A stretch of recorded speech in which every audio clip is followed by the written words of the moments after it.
If you thought Homelander was bad, well, I have news for you. Yeah, I can't really say Nolan Grayson is worse.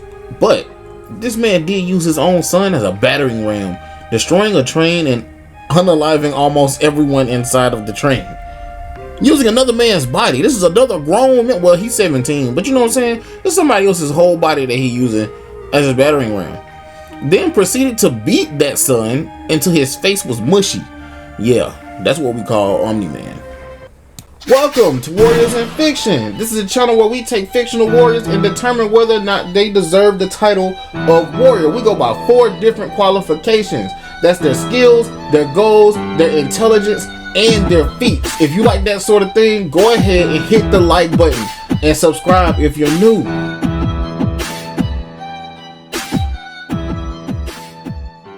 Skills. Let's begin with where he's from. Omni-Man is an alien called a Viltrumite, a race of Superman warriors who basically are Saiyans of this universe. Viltrumites have super strength, speed, and flight, and they are highly skilled combatants.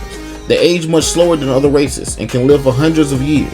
What's 17 more years? I can always start again. Make another kid. I feel like being able to father super children is also a skill, so I'm gonna have to list that, to be honest. Goals.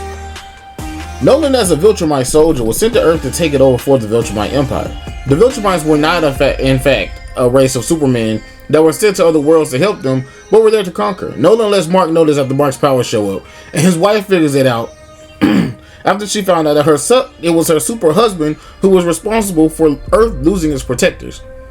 Secretly, Nolan was charged with the duty of having children to repopulate the dwindling Viltrumite race. This was a secret that even other Viltrumites were unaware of. The Viltrumites had a war that destroyed their own home planet. The weak were cold and the strong remained. Nolan was one of their strongest. Intelligence. Nolan hid the fact that he was on Earth with a purpose. For over 17 years, he had gotten to Earth and gotten married and led a normal life until becoming Omni-Man, the Earth's greatest hero. He was in fact so good at manipulating and lying, he was invited to join the Guardians of the Globe, a super team of heroes dedicated to protecting the planet. He never joined them, refusing to be controlled by Cecil or the government, but he had their trust. Nolan always seemed 2 steps ahead, which kind of why his betrayal came as such a surprise. No one expected Omni-Man to go off the deep end and attack the superheroes. They did nothing wrong other than be superheroes. But at this point in time, nobody knew Omni-Man's true purpose. And let's be honest, if it wasn't for Mark being there and Mark having some type of play on Omni-Man's conscience, Earth would have been his. That's just the way it would have went, to be honest. Feats. Let's go over some of the stuff that Omni-Man does within the show. First feat was take on the Guardians of the Globe by himself. He took out the Justice League, the off-brand Justice League of this show. He took them out by himself. Yeah, they beat him up. He definitely was a boss battle, and they almost got him, but no close but no cigar. They didn't get it, and he took all of them out secretly, and nobody knew that he did it for the longest. They had the suspicions, but nobody knew until it was revealed. His wife did a little bit too much, snooping around. Next, he defeated the Flaxons. Now, defeating the Flaxons might not sound like a big feat to you or anybody who hasn't seen the show, but if you've seen the show, then you know he went through a portal and wrecked an entire planet. It was just an afternoon on Earth.